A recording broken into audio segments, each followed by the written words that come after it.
ውድ ቻናላችን ቤተሰቦች እንኳን ወደ ቻናላችን በደህና መጣችሁ። አሁንም ሊቨርፑልን በተመለከቱ ጉዳዮች ተመልሼ መጥቻለሁ። በዚህ ሰዓት የምንመለከተው ሊቨርፑሎች እንደዚሁም አሰልጣኝ አርነ ስሎት እንዴት አድርገው ነው የኮነር ብራድሊ ጉዳትን ከቨር የሚያደርጉት፣ የቀኝ ፉልባኩ ላይስ ምን አይነት መፍትሄ ሊሰጡት ይችላሉ የሚለውን ነገር የምንመለከት ይሆናል።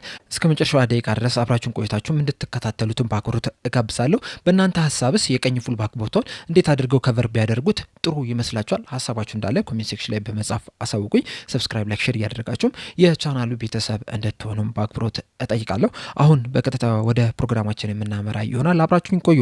በእንግሊዝ ፕሪሚየር ሊግ የ21ኛ ሳምንት ጨዋታዎች ሊቨርፑል በኤሚሬትስ ከአርሰናል ጋር እየተጫወተ በነበረበት ሰዓት ወደ መጨረሻዎቹ ደቂቆች አካባቢ ኮነር ብራድሊ ባጋጠመው ጉዳት ከሜዳ ተቀይሮ መውጣቱ አይዘነጋም። ከዛ በኋላም በተደረገለት ምርመራም በዚህ ሲዝን ወደ ሜዳ እንደማይመለስ እንደዚሁም በቅርቡም ሰርጀሪ እንደሚያደርግ ተነግሯልና ያንን ቦታ ሊቨርፑሎች እንዴት ከቨር ያደርጉታል የሚለው በጣም ትልቅ ጥያቄ የሆነ ነው የሚገኘው። በተለይ ደግሞ ያሉትን የተጫዋቾች ጉዳት ስንመለከት እንደዚሁም ደግሞ በክረምቱ የዝውውር መስኮት ማስፈረም የነበረባቸውን ተጫዋች ባለማስፈረማቸው ምክንያት አሁኑ ሊቨርፑል ላይ ጭንቅ ውስጥ እንዲገቡ አድርጓቸዋል። የተከላካይ መስመሩን ብቻ እንኳን ስንመለከተው የመሀል ተከላካይ ስፍራ ላይ ሊቨርፑሎች 3 አማራጭ ብቻ ነው ያሏቸው። እነሱም ቨርጅል ቫንዳይክ፣ ኢብራሂማ ኮናቴ እና ጆ ጎሜዝ ናቸው። ጆ ጎሜዝም ደግሞ በተደጋጋሚ ጉዳት ምክንያት የተለያዩ ጨዋታዎች ሲያመልጡት መመልከት እችለናል። እንደዚሁም የአጥቂ ስፍራ ላይ ከተመለከተን ቢያንስ ከዚህ በኋላ ራሱ ማንም ተጫዋች ባይለቅ እንኳን አንድ ተጫዋች የግድ ያስጨምራቸዋል። የሚለቅ ተጫዋች ካለ ደግሞ በእነሱ ምትክ ራሱ ሌላ ተጨማሪ ተጫዋች እንዲያስፈርሙ ያስገድዷቸዋል። ምናልባት በዚህ ሰዓት ተጨማሪ ተጫዋች ባይፈርም እንኳን ያን ያህል የማያሰጋ ቦታ ቢኖር የግራ ፉልባክ ላይ ብቻ ነው። ምክንያቱም በዛ ቦታ ላይ ሚሎስ ኬርኬዝ እና አንዲ ሮበርትሰን እየተጫወቱ ነው የሚገኙትና አሰልጣኝ አርነ ስሎት አመጣጥ ነው ቢያጫውታቸው እነዚህ ሁለት ተጫዋቾች ለዚህ ሲዝን እስከሚያጠናቀቁ ድረስ በቂ ናቸው ብለን መናገር እንችላለን። ከዚህ በተጨማሪም የመሀል ሜዳው ላይ ራሱ ከሞላ ጎደል የተሻለ ነው ብለን መናገር እንችላለን። በእርግጥ አሁንም ሊቨርፑሎች ንጹህ 6 ቁጥር ተጫዋች ያስፈልጋቸዋል። ነገር ግን ባሉት ተጫዋቾች ከዚህ በኋላ ለቀሩት ተጫዋቾች ራሱ መፎካከር የሚችሉ ይሆናል ብለን ነው የምናስበው። ነገር ግን የቀኝ ፉልባክና የመሀል ተከላካዩ ላይ ግን አሁንም ችግር አለ። ትናንትና እንግዲህ በሰራውላችሁ ዘገባ ላይ ዘ አትሌቲክስ ዴቪድ ኦርስቲን እንደተናገረው ከሆነ ሊቨርፑሎች ለጆቫኒ ሊዮኔና ለአሌክሳንደር ኢሳቅ ምትክ ተጫዋች አያስፈርሙም የሚል ነገር ተናግሯል። ነገር ግን ደግሞ የኮነር ብራድሊ መጎዳት ምናልባትም የተከላካይ መስመሩ ላይ ቢያንስ ቀኝ ፉልባክ ተጫዋች ሊያስፈርሙ የሚችሉበት እድል አለ ግን እየተባለ ነው የሚገኘው። እስካሁን ድረስ ግን የተረጋገጠ ምንም ነገር የለም። ሊቨርፑሎችም እስካሁን ድረስ በግልጽ ያነጋገሩት ተጫዋች የለምና ከዚህ በኋላ እንግዲህ በቀሩት ቀናቶች ውስጥ ምን ይሰራሉ የሚለውን ነገር አብረን የምንመለከት ይሆናል። አሁን ቢያስፈርሙስ ብለን ስንናገር እንግዲህ የተከላካይ ስፍራ ችግራቸውን እንዴት አድርገው መቅረፍ ይችላሉ፣ በተለይ ደግሞ የኮነር ብራድሊ መጎዳትን እንዴት አድርገው ከቨር ማድረግ ይችላሉ የሚለውን ነገር መመልከት ያለብን ይመስለኛል። የኮነር ብራድሊን ቦታ እንግዲህ በ3 አማራጮች መተካ ይቻላል። እናም እነዚህን 3 አማራጮች ተጠቅመን ቢያንስ የኮነር ብራድሊ ጉዳት ያን ያህል ቡድኑን እንዳያስቸግረው ማድረግ ይቻላል። ነገር ግን እነዚህም 3ቱም አማራጮች የራሳቸው የሆነ ድሮባክ አላቸው፣ ጉዳት አላቸው። እነዚህንም አያይዘን የምንመለከት ይሆናል። የመጀመሪያው አማራጭ የቀኝ ክንፍ አጥቂ ማምጣት። ምናልባት ይህንን ስላችሁ እንግዲህ ትንሽ ግር ሊላችሁ ይችላል። ምክንያቱም የተጎዳው የቀኝ ክንፍ ተከላካይ መስመር ተጫዋች ስለሆነ ማለት ነውና ይህንን እንግዲህ ስናብራራው እንዴት ነው? በዚህ ሰዓት እንግዲህ ሊቨርፑሎች ተፈጥሯዊ የቀኝ ክንፍ አጥቂ ተጫዋች ያላቸው መሐመድ ሳላ ነው። እሱም እንግዲህ በአፍሪካ ዋንጫ ጨዋታ ላይ ነው የሚገኘው። እንደውም ዛሬ ምሽት 2 ሰዓት ላይ ከሴኔጋል ብሔራዊ ቡድን ጋር ለዋንጫ ለማለፍ የከባድ ማጣሪያ ይጠብቋል። ከዛ በኋላ እንግዲህ ካሸነፈ እስከ ቀጣይ እሁድ ድረስ ወደ ሊቨርፑል የማይመለስ ይሆናል። ነገር ግን ተሸንፎ የሚርቆ ከሆነ ግን ምናልባትም በበርንሌይ ጨዋታ ላይ ቤንች ላይ ተቀምጦ ልንመለከተው የምንችልበት እድል ሊኖር ይችላል። በእርግጥ ጠባብ እድል ቢሆንም ማለት ነው። እና በአጠቃላይ ግን ተፈጥሯዊ የቀኝ ክንፍ አጥቂ ተጫዋች ያላቸው መሐመድ ሳላ ነው። ከሱ በተጨማሪም ግን ጀረሚ ፍሪምፖንግን እዛ ቦታ ላይ እየተጠቀሙት ነው የሚገኙት። በተለይ ደግሞ መሐመድ ሳላ ለአፍሪካ ዋንጫ በሄደበት ሰዓትና ጀረሚ ፍሪምፖንግም ለጨዋታ ብቁ በሆነበት ሰዓት ሙሉ ለሙሉ እዛ ቦታ ላይ ጀረሚ ፍሪምፖንግን ነው ሲያጫውቱት የነበሩት። ምናልባት አንድ ጨዋታ ላይ ተቀይሮ የገባበት ሁኔታ አለ።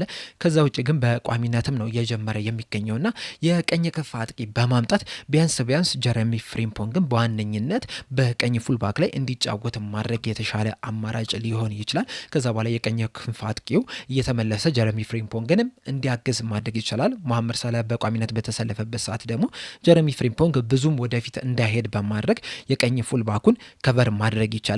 ቅድም እንዳልኳቸው እንግዲህ ሁሉም አማራጮች የራሳቸው የሆነ ጉዳት አላቸው። የዚህ ጉዳቱ ምንድነው? ጀረሚ ፍሪምፖንግ በዚህ ሰዓት እንግዲህ በቀኝ ክንፍ በኩል ላይ በጣም ጥሩ የሚባል እንቅስቃሴን እያደረገ ነው የሚገኘው።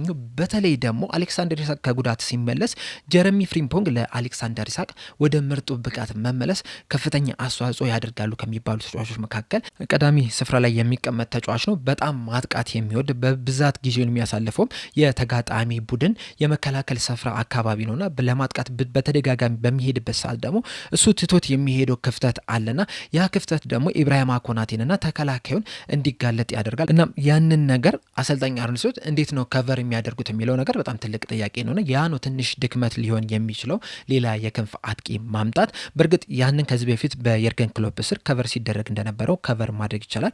እንደምታስታውሱት እንግዲህ በየርገን ክሎፕ ጊዜ አንዲ ሮበርትሰን እና ትሬንት አሌክሳንደር አርኖልድ በጣም ወደፊት ይሄዱ ነበረ ለማጥቃትና እነሱ ትተውት የሚሄዱትን ቦታ ደግሞ በነ ሄንደርሰን በነ ጂጂ ዋይናልደን በነ ፋቢኖ ነበር ከቨር ሲደረግ የነበረው። ነገር ግን በአሰልጣኝ አርነ ስሎት ስር ግን ያንን ነገር እያደረጉ አይደለም የሚገኙትና በዚሁ አሁን በሚጫወቱበት የአጮት ስታይል የሚቀጥሉ ከሆነ ምናልባትም የተከላካይ መስመሩ ከዚህ የበለጠ ተጋላጭ እንዲሆን ያደርጓልና ለዚህ መፍትሄ የሚሰጡት ከሆነ የክንፍ አጥቂ ማንጣት ለሊቨርፑል በጣም ጥሩ ጥቅም አለው። ምክንያቱም የሞሐመድ ሳላ ኮንትራት ሊጠናቀቅ ትንሽ ጊዜ ነው የቀረው፣ አመት ከ6 ወር አካባቢ ነው የቀረውና ቢያንስ ከወዲሁ የቀኝ ክንፍ አጥቂ በማምጣት ሞሐመድ ሳላ ሲወጣ እንኳን የመተካካት ክፍተት እንዳይኖር ማድረግ ይቻላልና ያም የራሱ የሆነ ከፍተኛ ጥቅም ይሰጣል። ሁለተኛው አማራጭ ደግሞ የምንጠቀመው የተከላካይ ስፍራ ተጫዋቾችን በማምጣት ነው። ሊቨርፑል እንግዲህ ቀደም እንዳልኳቸው 3 የመሀል ተከላካይ ስፍራ ተጫዋቾች ናቸው ያሉት። በእርግጥ ባስፈለገ ሰዓት እንደነ ግራቨንበርግ፣ ኤንዶና አንዲ ሮበርትሰን አይነት ተጫዋቾች ያንን ቦታ ከቨር ማድረግ ይችላሉ። ከዛ በተጨማሪም ወጣት የሚባሉ ተጫዋቾችም አሏቸው በስኳድ ውስጥ። ነገር ግን አሰልጣኝ አርነ ስሎት እነዚህን ወጣት ተጫዋቾች እየተጠቀመ አይደለም የሚገኘው። እንደዚሁም ደግሞ ራያን ግራቨንበርግን ወደኋላ እንሳብ ከተባለ የመሀል ሜዳው ክፍተት ይፈጠርበታልና ያ ራሱ ትክክለኛ መፍትሄ አይሆንም። ስለዚህ በዚህ የጃንዋሪ ዝውውር መስኮት ቨርሳታይል የሆነ ተከላካይ በማምጣት መሀል ተከላካይ ቦታ ላይ መጮት የሚችል ከዛ በኋላም ግን ባስፈለገ ሰዓት ወደ ቀኝ ክንፍ እየወጣ የቀኝ ክንፍ ቦታ ላይ መጮት የሚችል ተጫዋችን በማምጣት ያንን ቦታ ከቨር ማድረግ ይቻላል። አሁን ለምሳሌ ማርክ ጌን ወደ ሊቨርፑል በመቀላቀል ያንን ቦታ ከቨር ማድረግ ይቻላል። ምክንያቱም በክሪስታል ፓላስ በክንፍም እየወጣ ሲጫወት ተመልክተናል። በተለይ ደግሞ በሶስት ተከላካዮች በሚጫወቱበት ሰዓት የክንፉን ቦታ የሚይዘው ማርክ ጌ ነው። እንደዚሁም ደግሞ በእንግሊዝ ብሔራዊ ቡድንም በመሀል ተከላካይ ስፍራ ላይም ሲጫወት የተመለከትነው ተጫዋች ነውና የተለያዩ ቦታዎችን ከቨር ማድረግ ይችላል። ካስፈለግም ቨርጅል ቫንዳይክ፣ ማርክ ጌ እና ኢብራሂማ ኮናቴን አንድ ላይ ማሰለፍም ይቻላል። እንደዚሁም ደግሞ በዚህ የጃንዋሪ ዝውውር መስኮትም ሊቨርፑሎች ላስፈረሙ ካሉ ራሱ ያን ያህል ውድ ገንዘብ ይጠይቃል ተብሎ አይጠበቅምና የመሀል ተከላካዮችን በማምጣት የኮነር ብራድሊ ትቶት የሄደውን ቦታ ከቨር ማድረግ ይችላል። ከማርክ ጌ በተጨማሪም የክለብ ብሩጋ ተጫዋች ሆነው ጆል ኦርዶኔዝ የተባለው ተጫዋች ራሱ ስሙ ከሊቨርፑል ጋር በስፋት እየተያያዘ ነው የሚገኘው። እንደውም አንዳንድ የኢኳዶር አትሌቶች እንደዘገቡት ከሆነ ተጫዋቹ ከሊቨርፑል ጋር በግል ጉዳዮች ከስምምነት ደርሷል። እንደዚሁም በሳምንትም እስከ 57,000 ፓውንድ ድረስም ለማግኘትም ተስማምቷል የሚሉ መረጃዎችን እየተመለከተን ነው የምንገኘውና ይህም ተጫዋች ቢመጣ ቢያንስ ወደ ክንፍም ወጥቶ እንዲጫወት ማድረግ ይቻላል። ካስፈለገም ሊቨርፑሎች በሶስት ተከላካይ እንዲጫወቱ ማድረግ ይቻላል። ከዚህ በተጨማሪም የቦርሲያ ዶርትመንድ ተጫዋች ሆነው ሾልተር ባክ ራሱ በክንፍ ወጥቶ መጮት የሚችል ተጫዋች ነው። የግራ ቦታውንም ከቨር ማድረግ የሚችል ተጫዋች ነውና እንደዚህ አይነት ቨርሳታይል የመሀል ተከላካይ ስፍራ ተጫዋቾችን በማምጣት አንደኛ የመሀል ተከላካይ ስፍራውን ከቨር ማድረግ ይቻላል። በሁለተኛ ደረጃ ደግሞ የክንፍ ተከላካይ መስመር ቦታውን ከቨር ማድረግ ይቻላልና ይሄም ሌላኛው አማራጭ ነው። እዚህ ላይ ግን ሊቨርፑሎች በጣም በጥንቃቄ ነው ተጫዋች ማምጣት ያለባቸው።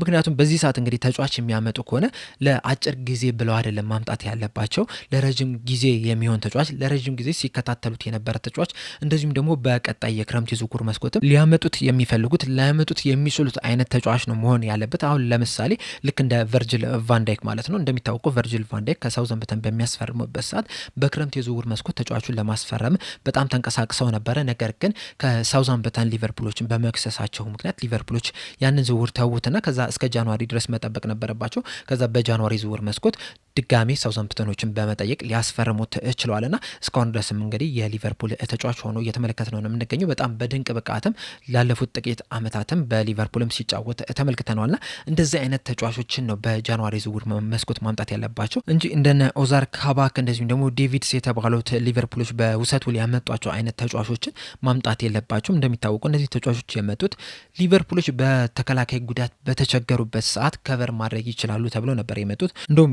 ኦዛር ካባክ ውል ላይም ተጫዋቹ አሪፍ የሚንቀሳቀስ ከሆነ ሊቨርፑሎች ተጫዋቹን የማስፈረም አማራጭ አስገብተው ነበር ያስፈረሙት፣ ግዴታ ሳይሆን አማራጭ ማለት ነው። ነገር ግን ያን ያህል ብዙ ሳይጫወት ተጫዋቹ ወደ ነበረበት ክለብ ሊመለስ ችሏልና ፍሬያማ ያልነበረ የዝውውር መስኮት ነው የነበረው። በችኮላም የተፈረሙ ተጫዋቾች ስለሆኑ ማለት ነውና በዚህ ሰዓትም በችኮላ ማስፈረም የለባቸው፣ ነገር ግን ደግሞ ጊዜያቸውን በደንብ መጠቀም መቻል አለባቸው። ለቀጣይ አመታትም የሊቨርፑል ተተኪ ተጫዋቾች ሊሆኑ የሚችሉ አፈላልገው ነው ማምጣት ያለባቸው። እንደሚታወቀው የቨርጂል ቫንዳይክ ኮንትራት ሊያበቃ የአመት ከ6 ወር አካባቢ ነው የቀረው። ከዛ በኋላ በሊቨርፑል ሊቆይም ላይቆይም ይችላል። ኢብራሂማ ኮናቴ ኮንትራቱ ሊጠናቀቅ የጥቂት ወራት ጊዜ ነው የቀረው። በቀጣይ የክረምት የዝውውር መስኮት ላይ ኮንትራቱ ያበቃል። እስካሁን ድረስም በሊቨርፑል አልፈረመም፣ ከስምምነት ላይም አልተደረሰም ነው እየተባለ የሚገኘው። ከሱ በተጨማሪም ጆ ጎሜዝም በቀጣይ የክረምት የዝውውር መስኮት ሊቨርፑልን ይለቃል ተብሎ ነው የሚጠበቀውና እዛ ቦታ ላይ እንግዲህ በጣም ብዙ ለውጦች ሊኖሩ ይችላሉ። ምናልባትም በክረምቱ የዝውውር መስኮት ብቸኛው የሊቨርፑል የተከላካይ መስመር ተጫዋች ቨርጂል ቫንዳይክም ሲሆን ልንመለከተው እንችላለንና ያንን ቦታ በብዙ ከቨር ማድረግ መቻል አለባቸው። በእርግጥ ወጣቱ ተጫዋች የሆኑ ጆቫኒ ሊዮኒም አለ እስካሁን ድረስ፣ ነገር ግን ከኤሲኤል ጉዳት እንደመመለሱ መጠን ብዙ የጨዋታ እድል ይሰጠዋል ተብሎ አይጠበቅም በሚቀጥለው ሲዝንና ያንን ቦታ ከቨር ማድረግ የሚችሉ ተጫዋቾችን የግድ ማምጣት ያስፈልጋል። እናም እነዚህ የሚመጡት ተጫዋቾች እንግዲህ በቀኝ ክንፍ በኩል መጮት የሚችሉ ተጫዋቾች ከሆኑ ለሊቨርፑል ተጨማሪ ጥንካሬ ይሰጣሉ። ለምሳሌ በማንቸስተር ሲቲ ይህንን ነገር ከግቫርዲዮል ስንመለከተው ነበር። በመጀመሪያ ሲዝኑ በግራ ፉልባክ ላይ ነበር ሲጫወት የነበረው። በዚህ ሲዝን ደግሞ በመሀል ተከላካይ ስፍራ ላይ እየተጫወተ እንግዲህ ድንቅ የሚባል እንቅስቃሴ ሆንም ሲያስመለክት ነበር እስከሚጎዳበት ሰዓትና እንደዚህ አይነት ፕሮፋይል ያለውን ተጫዋች ሊቨርፑሎች በማምጣት አንደኛ የኮነር ብራድሊን ቦታ ከቨር ማድረግ ይችላሉ። በሁለተኛ ደረጃ ደግሞ ለመሀል ተከላካይ ስፍራው ራሱ ተጨማሪ ጥንካሬ የሚሰጡ ይሆናል። ሌላኛው አማራጭ ደግሞ የቀኝ ክንፍ ተከላካይ መስመር ተጫዋችን ማምጣት ነው። ሰሞኑን እንግዲህ ከአንድ ተጫዋች ጋር ስማቸው በስፋት የተያዘ ነው የሚገኘው። ከዛ በተጨማሪም ግን ሌሎች ተጫዋቾችንም ማምጣት ይችላሉ። አሁን ለምሳሌ እንደነ ማርቲን ፈርናንዴዝ የተባሉ ተጫዋች የፖርቶ ተጫዋች ነው። ገና 19 ዓመቱ ላይ ነው የሚገኘው። ነገር ግን የተለያዩ ቦታዎችን ከቨር ማድረግ የሚችል ተጫዋች ነው። በቀኝም በግራ ክንፍም በተከላካይ ስፍራ ላይ መጮት የሚችል ተጫዋች ነው። እንደዚሁም ደግሞ በመሀል ተከላካይ ስፍራ ላይ መጮት የሚችል ተጫዋች ነው። ቨርሳታይል የሚባል ተጫዋች ነው። በፖርቶም እንግዲህ ከ60 በላይ ጨዋታዎችንም ማድረግ የቻለ ተጫዋች ነው። በእርግጥ በዚህ ሲዝን አንዳንድ ጉዳቶች አሉበት፣ ነገር ግን ደግሞ ገና 19 ዓመቱ ነው። ከዚህ በኋላ ብዙ ነገሮችን ማድረግ የሚችል ተጫዋች ነው። እንደዚሁም ደግሞ ቨርሳታይል የሚባል አይነት ተጫዋች ነው። ይህንንም ተጫዋች ማምጣት ይችላሉ። ከዚህ በተጨማሪም ደግሞ በውሰት ጄኗ የሚገኘው የአትላንታ ተጫዋች ሆኖ ማርኮ ፓላስቴራም የተባለው ተጫዋች ሌላኛው ለሊቨርፑል አማራጭ ይሆናል። ሊቨርፑሎችም እንግዲህ እነዚህን ተጫዋቾች እየተመለከቱ ነው የሚገኙት። ማርኮ ፓላስቴራ እንግዲህ 20 ዓመቱ ላይ ነው የሚገኘው። በጄኗም ዘንድሮ በጣም ድንቅ የሚባል እንቅስቃሴን እያደረገ ነው የሚገኘው። ቨርሳታይል የሚባል ተጫዋች ነው። በተለይ ደግሞ በቀኝ መስመር ላይ የተለያዩ ቦታዎችን ከቨር ማድረግ ይችላል። በቀኝ ክንፍ ተከላካይ መስመር ላይ፣ በቀኝ የመሃል ላይ፣ እንደዚሁም ደግሞ በቀኝ ክንፍ ተመላላሽ ቦታ ላይ መጮት የሚችል ተጫዋች ነው። እንደዚሁም በግራ ክንፍም ተመላላሽ ቦታ ላይ መጮት የሚችል ተጫዋች ነውና በጣም ቨርሳታይል የሚባል ተጫዋች ነው። ገና ወጣት የሚባል ተጫዋች ነው። በዘንድሮም በጄኗም በጣም ድንቅ የሚባል እንቅስቃሴን እያደረገ ያለ ተጫዋች ነው። እንደዚሁም ከዚህ ቀደምም ሊቨርፑሎች ስማቸው ሲያያዝ የነበረ አንድ ተጫዋች አለ። እሱም የሞናኮ ተጫዋች ነው፣ ብራዚላዊ ቫንደርሰን የተባለው ተጫዋች ነው። ይህ ተጫዋች እንግዲህ ጀረሚ ፍሪምፖንግ ለሊቨርፑል ከመፈረሙ በፊት በስፋት ከሊቨርፑል ጋር ስሙ ሲያያዝ የነበር ተጫዋች ነው። ይህ ተጫዋች እንግዲህ ከጀረሚ ፍሪምፖንግ የሚለየው መከላከሉ ላይ በጣም ጠንካራ የሆነ ተጫዋች ነው። በእርግጥ ወደፊትም ሲሄድ ጥሩ የሚባል ተጫዋች ነው። ነገር ግን ደግሞ ወደፊት ከመሄድ ይልቅ መከላከል ላይ በጣም ጠንካራ የሚባል ተጫዋች ነው። እናም ይህንን ተጫዋች ራሱ ሊቨርፑሎች ሲመለከቱት ነበረ። በዚህ ሲዝን በእርግጥ ካለፉት ሲዝኖች አንጻር ስንመለከተው ጥሩ የሚባል ጊዜን እያሳለፈ አይደለም የሚገኙ። በተለይ በጉዳት ምክንያት የተለያዩ ጨዋታዎች አምልጦታል። እስካሁን ድረስ እንግዲህ 12 ጨዋታዎችን ብቻ ነው መጮት የቻለው።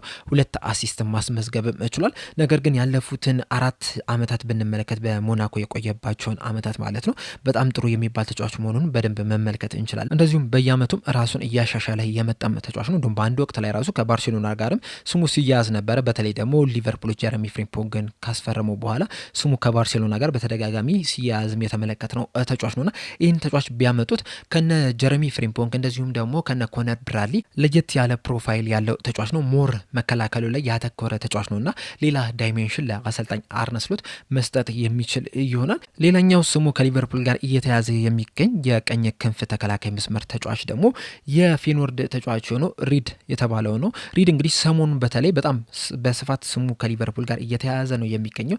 ሊቨርፑሎችም እንግዲህ ይህንን ተጫዋች ሊያስፈርሙ የሚችሉበት ከፍተኛ እድል አለም እየተባለ ነው የሚገኘው። የተጫዋች እንግዲህ ገና 19 ዓመቱ ላይ ነው የሚገኘው። እንደዛም መሆኑ ግን ጥሩ የሚባል እንቅስቃሴን እያደረገ ያለ ተጫዋች ነው። በአጠቃላይ በዚህ ሲዝን እስካሁን ድረስ እንግዲህ 16 ጨዋታዎችን ማድረግ ሲችል 1 ግብና 3 አሲስትን ማስመዝገብም ችሏል። በአጠቃላይ ለፌኖርድ ደግሞ ለዋናው ቡድን እስካሁን ድረስ 49 ጨዋታዎችን ማድረግ ሲችል በእነዚህ 49 ጨዋታዎች ደግሞ 15 የጎል ኮንትሪቢሽን ማስመዝገብ የቻለ ተጫዋች ነው። ማለት እንግዲህ በ3 ጨዋታ 1 የጎል ኮንትሪቢሽን ያደርጋል። 4 ግብና 11 አሲስት ማስመዝገብ የቻለ ተጫዋች ነው። በፌኖርድ በጣም ጥሩ የሚባል ጊዜን እያሳለፈ ነው የሚገኘው። ከዛ በተጨማሪም አሰልጣኝ አርነ ስሎት የሚፈልጉት አይነት ፕሮፋይል ያለው ተጫዋች ነው እየተባለ የሚገኘው። በተለይ ደግሞ በተለያዩ የአጨዋወት ስታይሎች ላይ መጫወት የሚችል ተጫዋች ነው። ካስፈለገ ረዣዥም ኳሶችን በመጣል ማጥቃቱን ማስጀመር ይችላል። እንደዚሁም ደግሞ ኢንቨርት እያደረገ ወደ መሀል መግባት የሚችል ተጫዋች ነው። ልክ እንደ ትሬንት አሌክሳንደር አርኖልድ ማለት ነው። እንደዚሁም ደግሞ አሁን ላይ እንዳሉት የፉል ባኮችም ራሱ ኢንቨርት እያደረጉ 10 ቁጥር ቦታ ላይ መገኘት ይችላል። ካስፈለገም ደግሞ ጥግ ጥጉን በመሄድ ኦቨርላፕም እያደረገ ክሮሶችን ማድረግ የሚችል ተጫዋች ነው። በሜዳ ውስጥ መተግበር ለምትፈልገው አይነት ታክቲኮችም የሚመች አይነት ተጫዋች ነው እየተባለ የሚገኘው። ሰሞኑም ስሙ ከሊቨርፑል ጋር በጣም በስፋት እየተያዘ ነው የሚገኘው። ሊቨርፑሎችም እንግዲህ ይህንን ተጫዋች እየተከታተሉት እንደሆነ የተለያዩ ዘገቦችም እየተናገሩ ነው የሚገኙትና ማስፈረምም ከፈለጉ ያን ያህል ከባድ አይሆንም ነው እየተባለ የሚገኙና እነዚህን አማራጮች በመጠቀም ኮነር ብራድሊ ትቶት የሄደውን ቦታ ከቨር ማድረግ ይችላል። እዚህ ላይ ግን የቀኝ ፉልባክ ተጫዋቾችን ወደ ሊቨርፑል መትቀላቀል ከሆነ የራሱ የሆነ ችግር ደግሞ ይዞብህ ይመጣል። እሱም ምንድነው? ኮነር ብራድሊ ከጉዳቱ አገግሞ መጮት ሲጀምር ሊቨርፑሎች 3 የቀኝ ክንፍ ተከላካይ መስመር ተጫዋቾች ይኖራቸዋል።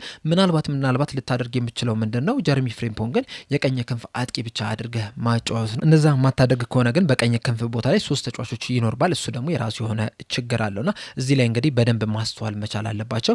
ወይ አንዱን ተጫዋች መሸጥ ነው፣ ካልሆነም ደግሞ ጀረሚ ፍሬምፖንግን ቅድም እንዳልኳችሁ የቀኝ ክንፍ ተጫዋች አድርጎ መጠቀም ብቻ ነው ያላቸው አማራጭ። እንደዛም ቢሆንም ግን በዚህ የጃንዋሪ ዝውውር መስኮት ግን አንድ ተጫዋች የግድ ማስፈረም መቻል አለባቸው። ቢቻል 2 ተጫዋችን ቢፈርም ጥሩ ነው። ካልተቻለ ግን ቢያንስ መከላከል መስመር ላይ አንድ ተጫዋች የግድ ያስፈልጋቸዋል። እንደዚሁም የአጥቂ መስፈር ላይ አንድ ተጫዋች የግድ ያስፈልጋቸዋል። ነገር ግን እስካሁን ድረስ እየተመለከተናቸው እንደሆነ ግን ምንም አይነት እንቅስቃሴ እያደረጉ አይደለም የሚገኙትና በቀሪ ቀናቶችስ ምን አይነት እንቅስቃሴ ያደርጋሉ የሚለውን ነገር አብረን የምንመለከት ይሆናል። በእናንተ ሀሳብስ ይህንን ቦታ እንዴት ከቨር ማድረግ አለባቸው? እኔ ባነሳሁት ሀሳቦች ላይስ ተስማማላችሁ? ሀሳባችሁ እንዳለ ኮሜንት ሴክሽን ላይ በመጻፍ አሳውቁኝ። ለአሁን እኔ እዚህ ላይ አበቃው። በቀጣይ በሌላ እስከምንገናኝ ድረስ ቸር ያቆየን።